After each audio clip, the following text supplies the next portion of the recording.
मेरे प्रिय छात्रों एवं छात्राओं, आशा करता हूँ कि तुम सभी स्वस्थ प्रसन्न होगे।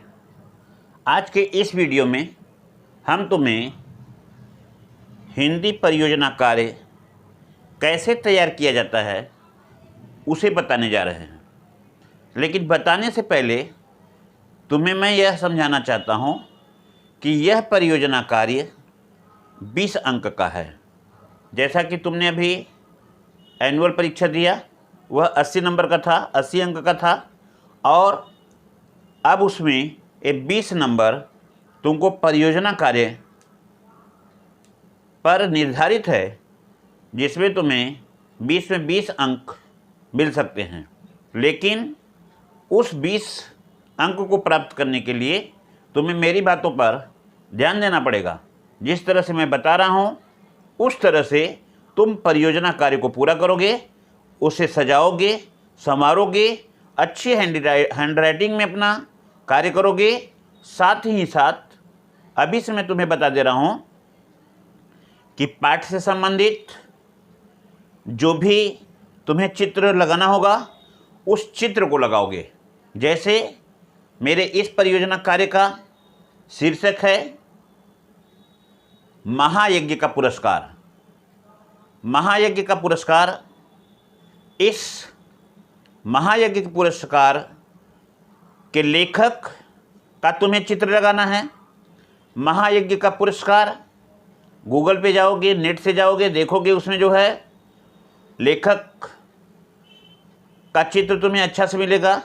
तुम बचपन का या उनकी किसी पारितोषिक इनाम जो पाने का है, अवार्ड मिलने का है, एक दो चित्र ले सकते हो। महायज्ञ का पुरस्कार, खजाने का भी तुम उसमें देखोगे चित्र तुमको मिल जाएगा। तो इस तरह से तुम 2-4 चित्र ले लोगे। 2-4 चित्र ले करके जहाँ ज़रूरत होगा, जहाँ पे तुम लिखोगे वहाँ पे चित्र अपने से सजा दोगे। उसको जो है हल्का सा गोंद लगा करके चिपका दोगे, तो वह चित्र तुमको जो है उस परियोजना में, जैसे हम मुहावरे में बोलते हैं कि 4 चांद लगना, वह तुम्हारे मुहावरे को आज चरितार्थ करेगा और तुम्हारे प्रोजेक्ट को सुंदर बना देगा। इस तरह से तुम अपने उन सभी फोटो को सही ढंग से सही स्थान पे लगाओगे। अब मैं तुम्हें दूसरी बात बता रहा हूँ कि कुछ हम तुम्हें हिंदी व्याकरण से दिए हैं। जैसे विलोम शब्द है, पर्यायवाची शब्द है, तद्भव है, मुहावरे है, लोकोक्तियाँ हैं, ये सभी दिए हैं तुमको लिखने के लिए। उन सभी पर ध्यान दोगे। क्या क्या दिया गया है हम सब तुम्हें बताते हैं अभी जस्ट थोड़ी देर के बाद, और तुम उसे ध्यान से देखना और उसे अच्छे ढंग से अपने कॉपी में नोट करना। इसके अलावा जो मुख्य बातें हैं ध्यान से सुनना। प्रत्येक पेज पे एक ही चीज़ लिखोगे। एक ही चीज़ लिखने का मतलब होता है, जैसे किसी पे तुमको एक्नॉलेजमेंट लिखना है तो तुम सिर्फ उस पर एक्नॉलेजमेंट लिखोगे। ये नहीं कि उसी पे एक्नॉलेजमेंट भी लिख दो, उसी पे जो है तुम बिब्लियोग्राफी लिख दो, उसी पे तुम जो है लेखक परिचय लिख दो। ऐसा मत करना, तुम्हें हर एक पेज पे सही ढंग से लिखना है। तो मैं अब तुम्हें हिंदी परियोजना कार्य किस तरह से लिखोगे, कैसे सजाओगे, मैं आगे की बात तुम्हें बता रहा हूँ। सबसे पहले तुम्हें हिंदी परियोजना कार्य के लिए एक जो फाइल मिली हुई है उसे लोगे। उसके फ्रंट पेज पे तुम लिखोगे हिंदी परियोजना कार्य। हिंदी परियोजना कार्य, उसका सत्र लिखोगे। सत्र माने ईयर होता है 2020 डैश करोगे 2021। नवम श्रेणी, यदि नवम श्रेणी तुम नहीं लिखते हो तो भी चलेगा, लेकिन तुम हिंदी परियोजना कार्य और सत्र अवश्य लिखोगे। जैसे मैं यहाँ पे लिखा हो, ध्यान देना, तुम्हें दिखाई दे रहा है हिंदी परियोजना कार्य सत्र 2020-2021। समझ में आ गया होगा। ये तुम्हारा जो है फ्रंट पेज पे फाइल के इसको लिखोगे। अब चलते हैं फाइल के अंदर, फाइल के अंदर तुम क्या लिखोगे, ध्यान देना, लिखोगे, दिखाई दे रहा है, परियोजना कार्य का विवरण, परियोजना कार्य का विवरण। अब विवरण में क्या क्या लिखोगे, ध्यान देना, यहाँ पे मैं लिखा हूँ, हिंदी में मैं लिखा हूँ, तुम्हें हिंदी में लिखना है क्योंकि तुम्हारा विषय हिंदी है। तुम इसमें अंग्रेजी, उर्दू, अन्य कोई चीज़ नहीं डालोगे। नाम, नाम जिसे नेम करते हैं, कक्षा, क्लास, क्रमांक, तुम्हारा रोल नंबर, विषय, सब्जेक्ट, विद्यालय, विद्यालय का नाम जानते हो, और इसके बाद है तुम्हारा यहाँ पे पंजीयन संख्या, जिसे हम रजिस्ट्रेशन नंबर बोलते हैं। तुम्हें सिर्फ यही कठिनाई लग रही होगी, अन्य सभी बातें तुमको मालूम है। तो ध्यान देना, परियोजना कार्य का विवरण, पहले नाम, फिर कक्षा, फिर क्रमांक, विषय, विद्यालय, नीचे भी लिख सकते हो पंजीयन संख्या, चाहे तुम यहाँ भी लिख सकते हो, और थोड़ा डिस्टेंस लेकर के लिखना। इसमें लाइन तुमको छोटा दिखाई दे रहा है, लेकिन तुम्हारे में बड़ी बड़ी डिस्टेंस थोड़ा ज़्यादा है, इसलिए सुंदर होना चाहिए, सजा करके लिखना। और अगर हो सके तो थोड़े मोटे शब्द से लिखना, जो है मोटे अक्षरों में लिखना, तो और भी सुंदर लगेगा। तो अब हम जो है नेक्स्ट पेज पे चलते हैं कि अब हमें आगे क्या करना है। अब ध्यान देना, यहाँ पे तुमको दिखाई दे रहा है अभिस्वीकृति, अभिस्वीकृति, जिसे हम इंग्लिश में बोलते हैं एक्नॉलेजमेंट, एक्नॉलेजमेंट। इस अभिस्वीकृति में हम क्या लिखते हैं, मैं बता रहा हूँ तुम्हें कैसे लिखोगे। मैं अपने अध्यापक अध्यापिका का सहृदय धन्यवाद करना चाहता हूँ, जिन्होंने मुझे ऐसी शिक्षाप्रद हिंदी परियोजना बनाने का शुभ अवसर प्रदान किया है। इस परियोजना से हमें यह शिक्षा मिलती है कि मानव मात्र की सेवा ही सच्ची नारायण की सेवा है, तथा सृष्टि के प्रत्येक प्राणी या जीवों के कष्टों का निवारण करने से ही प्रभु प्रसन्न होते हैं। इसके बाद यहाँ देखो लिखा हुआ है छात्र, छात्रा का हस्ताक्षर। जो बच्चे होंगे सिर्फ यहाँ लिखेंगे छात्र का हस्ताक्षर, यहाँ लिखा रहेगा छात्र का हस्ताक्षर, तुम्हें लिखना है, और ऊपर अच्छा सुंदर सा अपना नाम लिख दोगे। और जो लड़कियाँ होंगी वे सिर्फ लिखेंगी छात्रा का हस्ताक्षर, अपना नाम लिख देंगे। समझ में आया होगा? तो इसे ध्यान से देख लेना। अब नेक्स्ट पेज में हम आते हैं। नेक्स्ट पेज को क्या होगा, देखो यहाँ पे ए लिखा हुआ है सूचकांक। सूचकांक, सूचकांक का मतलब होता है कंटेंट, इंग्लिश में इसे सूचकांक, कंटेंट के नाम से जानते हैं। अब इस सूचकांक में तुम क्या लिखोगे, सबसे पहले यहाँ पे लिखोगे क्रम संख्या, दूसरा लिखोगे विषय वस्तु, ध्यान से देखना विषय वस्तु, तीसरा है पृष्ठ संख्या, चौथा है हस्ताक्षर। ध्यान देना, क्रम संख्या में तुम्हारा पहला है महायज्ञ का पुरस्कार। महायज्ञ का पुरस्कार दिखाई दे रहा है। फिर अब महायज्ञ के पुरस्कार में ऊपर हेडिंग मोटा से दोगे महायज्ञ का पुरस्कार, मन यहाँ पे इस सूचकांक में नीचे अब लिखोगे लेखक परिचय। लेखक परिचय के बाद लिखोगे लेखक का जीवन परिचय। लेखक परिचय और लेखक के जीवन परिचय में थोड़ा सा अंतर है, ध्यान से देखना। उसके बाद रचनाएं, लेखक की भाषा शैली, भाषा शैली कैसी है, कहानी का परिचय, मतलब जो कहानी तुम लिख रहे हो उसके विषय में क्या जानते हो, संक्षेप में थोड़ा सा 10 लाइन 12 लाइन लिख सकते हो। इसके बाद कहानी का उद्देश्य, इस कहानी का ये या इस परियोजना में इस कहानी का क्या तुम उद्देश्य समझते हो, किस उद्देश्य को समझ करके यह तुम कहानी लिखे हो, तो कहानी का उद्देश्य लिखाओगे। शीर्षक की सार्थकता, जो कहानी है हमारा महायज्ञ का पुरस्कार, यह महायज्ञ का पुरस्कार कैसे शीर्षक सार्थक हुआ है, जैसा कि तुम्हें मैं पढ़ा चुका हूँ कई बार, शीर्षक की सार्थकता भी बता चुका हूँ, इसलिए तुम लोग अच्छी तरह से इसको जानते होगे। अगर नहीं जाने होगे तो भी उसको फिर से देख सकते हो। इसके बाद है कहानी का सारांश। कहानी का सारांश 2-2.5 पेज में तुम अच्छे से लिख करके उसे पूरा करोगे। तो 1 नंबर यह है, हिंदी साहित्य सागर से मैंने कहानी पोर्शन से तुम्हें महायज्ञ का पुरस्कार प्रोजेक्ट तैयार करने के लिए या उसके विषय में मैंने जो कुछ बताया वह तुम समझ ही चुके होगे। अब मैं थोड़ा सा दूसरा पोर्शन, इसका दूसरा भाग, जैसा कि जानते हो व्याकरण भी इसमें होता है, तो दूसरा भाग मैं व्याकरण में बता रहा हूँ व्याकरण क्या करना है। व्याकरण में हम तुम्हें क्या लिखे हैं ठीक से देखना। निम्नलिखित की परिभाषा तथा प्रत्येक के 10-10 उदाहरण लिखो।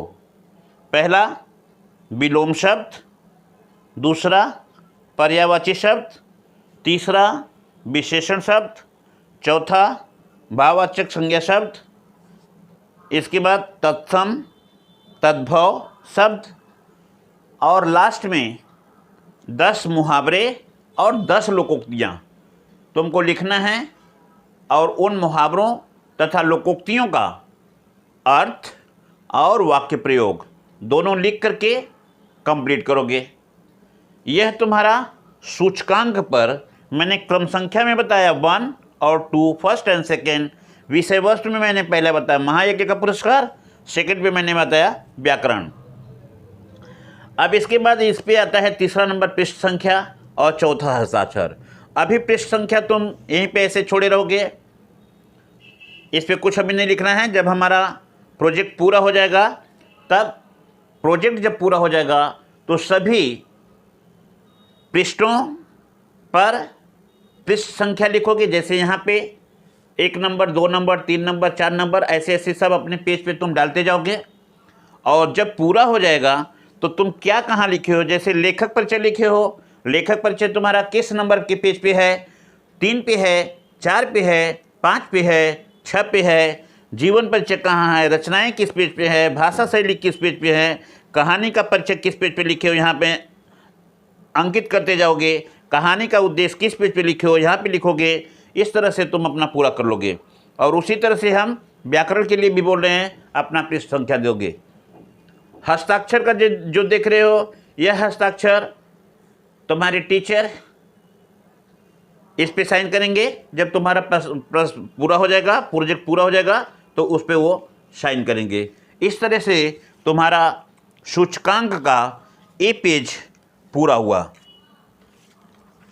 अब नेक्स्ट पेज जो मैं तुमको बताने जा रहा हूं वह है इसका इंट्रोडक्शन। ध्यान देना, इंट्रोडक्शन।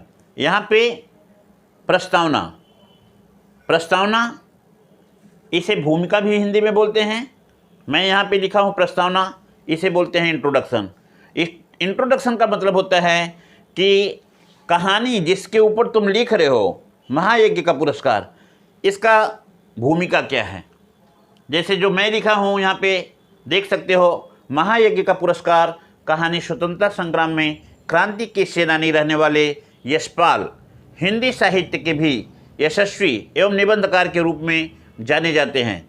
इस कहानी के माध्यम से हमें जो कुछ इन्होंने बताया, हम उन सब को देख रहे हैं, उसके विषय में जो जान रहे हैं उसको यहाँ पे हम थोड़े शब्दों में, मीन्स थोड़े सी लाइन में लिख करके यहाँ पे हम पूरा करेंगे। और इस तरह से ये हमारा प्रस्तावना पेज जो है पूरा होगा।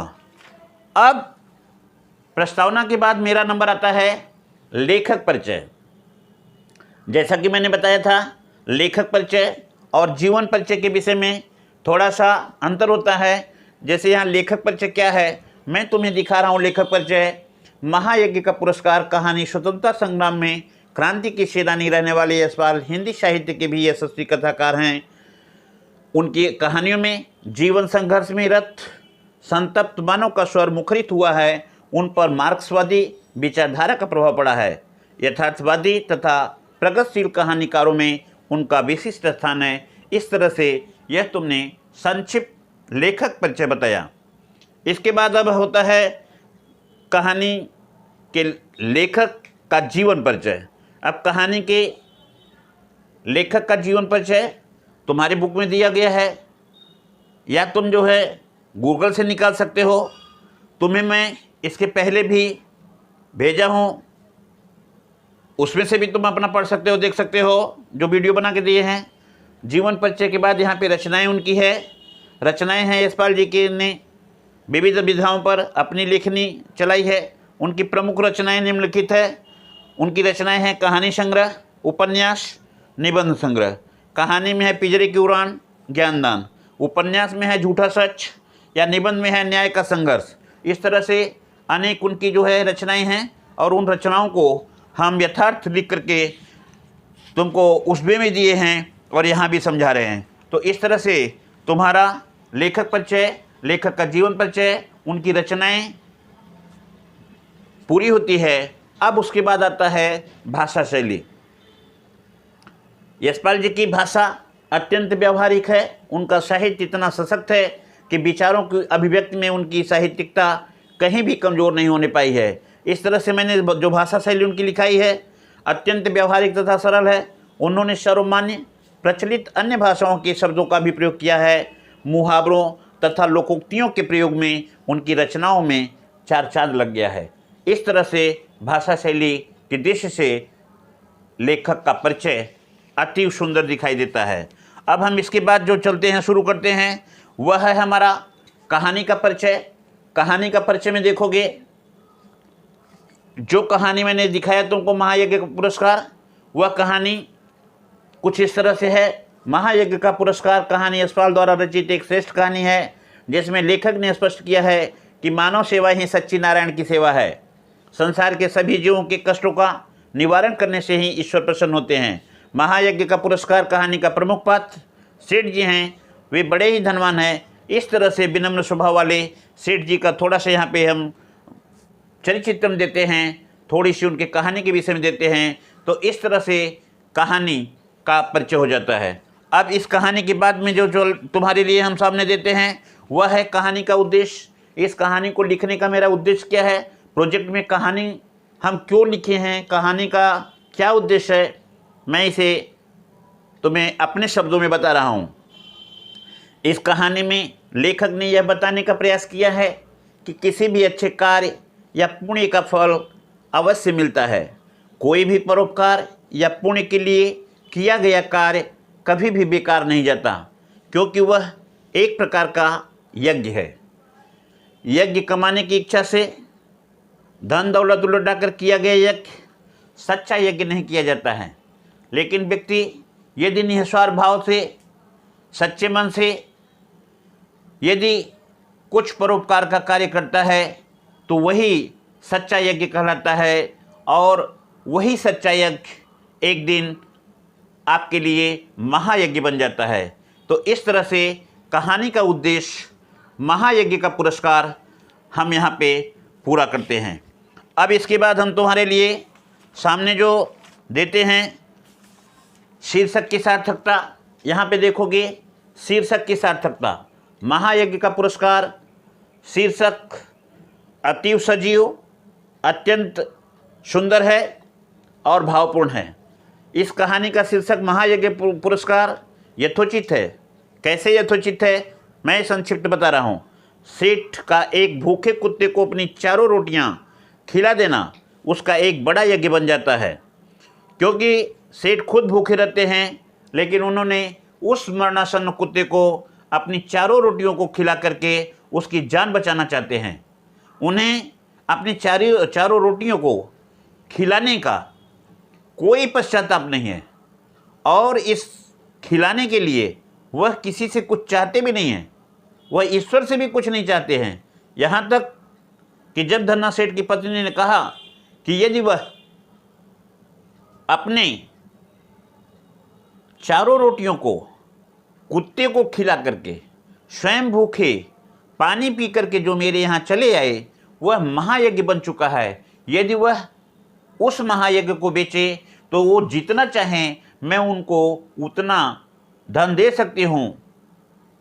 सेठ ने अपने इस कृत्य को मानवोचित समझा और मानवोचित कर्म को वह बेचना नहीं चाहते थे, इसलिए बिना कुछ बोले चुपचाप अपनी पोटली को दबाए और उसी रात उनके घर से वहाँ पे चल दिए। तो इस तरह से कहानी का जो शीर्षक है वह अत्यंत सशक्त है, जिन्हें बाद में ईश्वर प्रदत्त खजाना मिला, जिसे वह नतमस्तक होकर के ईश्वर की कृपा समझे। तो इस तरह से शीर्षक की सार्थकता, महायज्ञ का पुरस्कार तुम सभी के लिए अत्यंत सजीव और सशक्त दिखाई देता है। अब हम आगे चलते हैं इस कहानी का सारांश। कहानी का सारांश जैसा कि मैं कई बार पढ़ा चुका हूँ, बता चुका हूँ। अब कहानी मैं नहीं तुमको पढ़ने जा रहा हूँ। यहाँ पे कहानी का सारांश है, तुम अपने बुक से भी या रेफरेंस बुक से या नेट से उसको निकाल करके तुम कहानी का सारांश 2-2.5 पेज में अच्छे ढंग से लिख करके और जो है अपने फाइल में तैयार करोगे। एक बात ज़रूर है, ध्यान देना, तुम्हें हमेशा मैं बोलता चल रहा हूँ कि जो भी लिखोगे सिंगल पेज पे लिखोगे, सादे पेज पे नहीं लिखोगे। कहने का तात्पर्य लेफ्ट साइड में नहीं लिखोगे, इसे 2 से लेकर के 3 पेज के अंतर्गत तुम लिख लोगे। तो इस तरह से तुम्हारा जो है कहानी का सारांश जो है पूरा हुआ। अब हम थोड़ा सा चलते हैं अपने हिंदी ग्रामर की तरफ, जहाँ पे मैंने तुमने को बताया कि प्रत्येक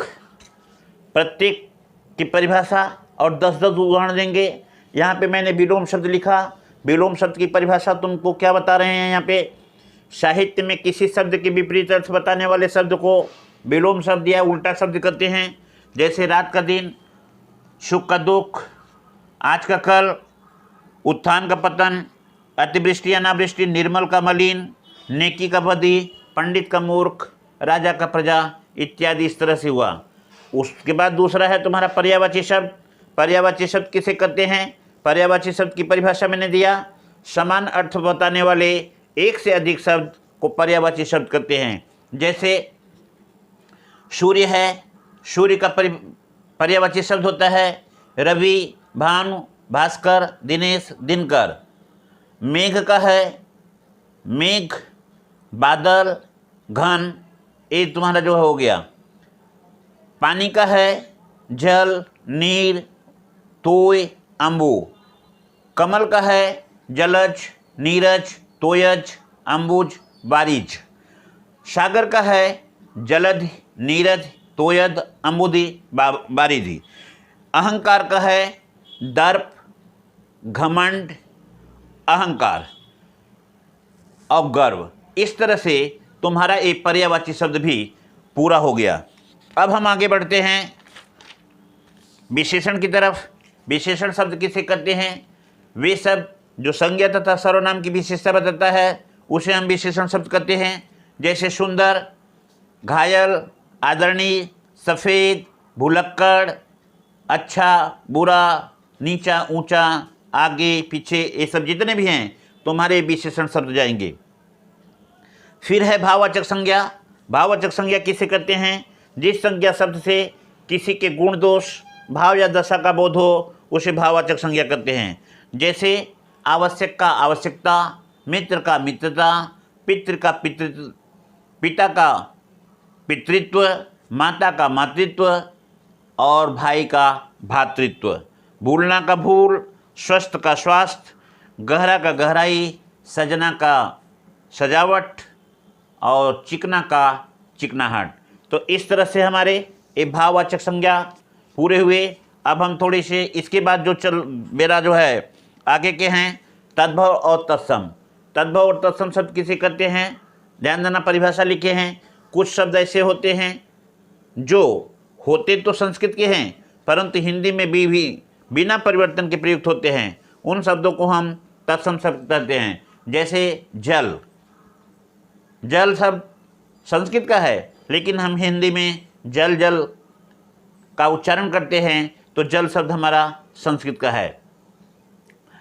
दुग्ध है, अश्रु है, कर्ण है, कोकिल है, ये सभी सब तत्सम शब्द हैं। और तद्भव शब्द क्या होता है? वे शब्द जो संस्कृत से तो निकलते हैं लेकिन हिंदी में थोड़ा परिवर्तित होकर के बोले जाते हैं। जैसे जल का पानी, दुग्ध का दूध, कर्ण का कान, कोकिल का कोयल, अमृत का अमी, कुंभकार का कुम्हार, जिह्वा का जीव। इस तरह से हमारे शब्द जो है यह जो है तद्भव और तत्सम हुआ। इसके बाद है मुहावरे और लोकोक्तियाँ। मुहावरे की परिभाषा, भाषा को प्रभावशाली बनाने के लिए मुहावरों और लोकोक्तियों का प्रयोग किया जाता है। मुहावरा किसे कहते हैं? मुहावरा एक वाक्यांश है जो साधारण अर्थ का बोध न करा करके किसी विशेष अर्थ का बोध कराता है, उसे हम कहते हैं मुहावरा। जैसे अंधे की लाठी, अंधे की लाठी, ध्यान देना, अंधे की लाठी लिखा हुआ है। अब अंधे की लाठी का एक विशेष अर्थ होता है एकमात्र सहारा, और तुम इसको अपने वाक्यों में प्रयोग कर दोगे। श्रवण कुमार अपने माता पिता के लिए अंधे की लाठी थे। अंग अंग ढीला होना, दूसरा वाक्य है मुहावरे का। अंग अंग ढीला होना, इसका मतलब बहुत अधिक थक जाना। ये तो अर्थ हुआ, माने विशेष अर्थ दिया गया है। अंग अंग ढीला होना माने बहुत थक जाना। इसका वाक्य बनाएंगे, किसान दिन भर खेती का काम करता रहा जिसके कारण से उसका अंग अंग ढीला हो गया। तो इस तरह से यह तुम्हारा मुहावरा शब्द जो है पूरा हुआ। अब इसके बाद हमारा आगे आता है लोकोक्तियाँ। लोकोक्तियाँ ध्यान देना, लोकोक्तियाँ किसे कहते हैं? किसी अप्रस्तुत कथन का सहारा लेकर, किसी अप्रस्तुत कथन का सहारा लेकर प्रस्तुत अर्थ को प्रकट करना ही लोकोक्तियाँ कहलाता है या लोकोक्ति कहलाता है। जैसे आगे कुआं पीछे खाई, आगे कुआं पीछे खाई, इसका अर्थ है मूर्ख, सॉरी फिर से देख लो इसको, आगे कुआं पीछे खाई अर्थात दोनों तरफ से मुसीबत। मोहन कहता है घर पर रहूं तो माँ डांटती है, दुकान पर जाता हूं तो पिताजी डांटते हैं। यह तो उसके लिए वही हुआ, आगे कुआं पीछे खाई। तो इस तरह से यह जो है किसी अप्रस्तुत कथन का सहारा लेकर के प्रस्तुत अर्थ को प्रकट करता है। इस तरह से ये लोकोक्तियाँ हुआ। अब इसके अलावा भी है, जैसे आँख का अंधा गांठ का पूरा, इसका मतलब होता है मूर्ख किंतु धनी, मूर्ख किंतु धनी। वाक्य बनाएंगे तो बोलेंगे राजू पढ़ा लिखा तो नहीं है पर पैसा अच्छा कमाता है, दूसरों को टक्कर मार देता है। वह तो कहा जा सकता है कि आँख का अंधा पर गांठ का पूरा है। तो इस तरह से मेरा ये लोकोक्ति भी तुम्हारे उदाहरण के लिए प्रस्तुत किया गया। इसी तरह से एक और बता दे रहे हैं तुमको, अंधी पी से कुत्ता खाए, ये लोकोक्ति है, ये मुहावरा नहीं है। अंधी पी से कुत्ता खाए, जैसे मैंने बताया कि अप्रस्तुत का सहारा लेकर के प्रस्तुत अर्थ को देना है। इसका मतलब होता है मेहनत कोई और करे, लाभ उसका कोई और खाए। जैसे मनोज के पिता खून पसीना कर एक एक करके धन कमाया, लेकिन उसका बेटा उस धन को अपने दोस्तों पर खूब लुटा रहा है।